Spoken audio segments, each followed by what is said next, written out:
अध्याय 15 अविकारी शब्द। पढ़िए और समझिए। जिन शब्दों में लिंग, वचन, पुरुष, कारक या काल आदि के कारण कोई विकार या परिवर्तन उत्पन्न नहीं होता है, उन्हें अविकारी शब्द कहते हैं। अविकारी शब्दों को अव्यय भी कहते हैं। अव्यय अर्थात अ जमा व्यय, जिसका व्यय न किया जा सके।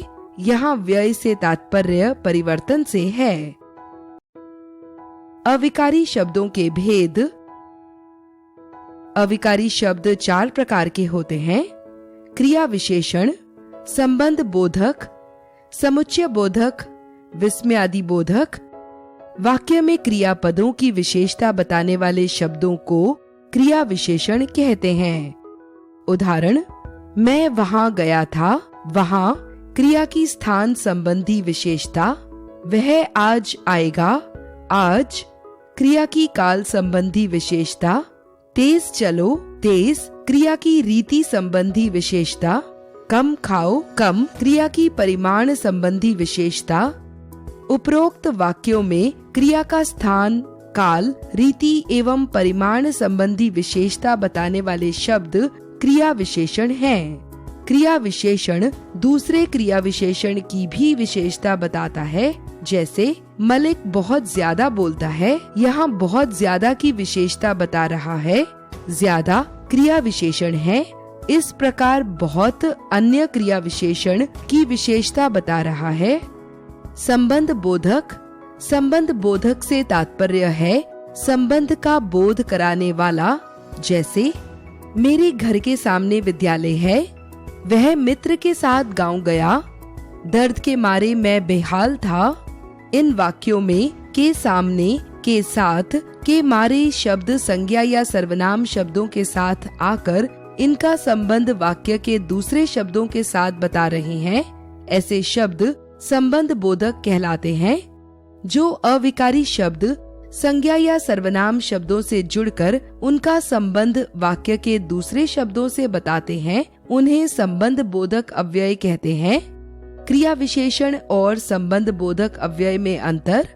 कालवाचक, स्थानवाचक, संबंध सूचक आदि अव्यय क्रिया विशेषण भी होते हैं। अंतर केवल यह है कि कालवाचक और स्थानवाचक संबंध का प्रयोग संज्ञा और सर्वनाम के साथ होता है, परंतु क्रिया विशेषण शब्द क्रिया की विशेषता प्रकट करते हैं। जैसे क्रिया विशेषण संबंध बोधक अव्यय। आगे चलो। दिनेश से आगे चलो। सामने डाकघर है। स्कूल के सामने डाकघर है। वह बाहर है। वह घर के बाहर है। समुच्चय बोधक अव्यय। राम और श्याम पढ़ रहे हैं और 2 शब्दों को जोड़ रहा है। तुम रुकोगे या नहीं, या 2 शब्दों को जोड़ रहा है। वह तेज दौड़ा परंतु गाड़ी छूट गई। परंतु 2 वाक्यों को जोड़ रहा है। उपरोक्त वाक्यों में और या परंतु समुच्चय बोधक अव्यय हैं। 2 शब्दों, वाक्यों या उपवाक्यों को परस्पर जोड़ने वाले अविकारी शब्दों को समुच्चय बोधक या योजक कहते हैं। समुच्चय बोधक अव्यय के प्रकार। समुच्चय बोधक अव्यय के 2 भेद हैं: समानाधिकरण, व्यधिकरण।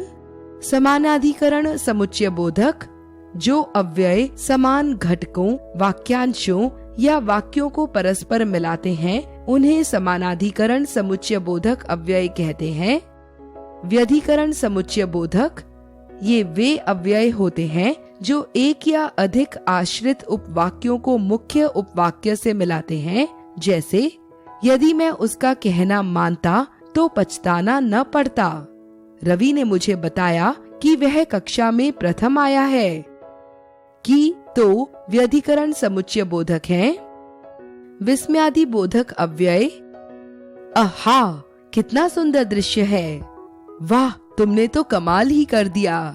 अच्छा, मैं तुम्हें साथ ले चलूंगा। छी, तुम इतना घटिया काम भी कर सकते हो। हाय, मैं फेल हो गया। वाक्य में प्रयुक्त जिन शब्दों के द्वारा हर्ष, क्रोध, घृणा, शोक, आश्चर्य आदि के भाव प्रकट हों, उन्हें विस्मयादि बोधक अव्यय कहते हैं। उपरोक्त वाक्यों में आहा, वाह, अच्छा, छी तथा हाय से हृदय की अलग अलग भावनाएं प्रकट हो रही हैं। ऐसे शब्द विस्मयादि बोधक अव्यय कहलाते हैं।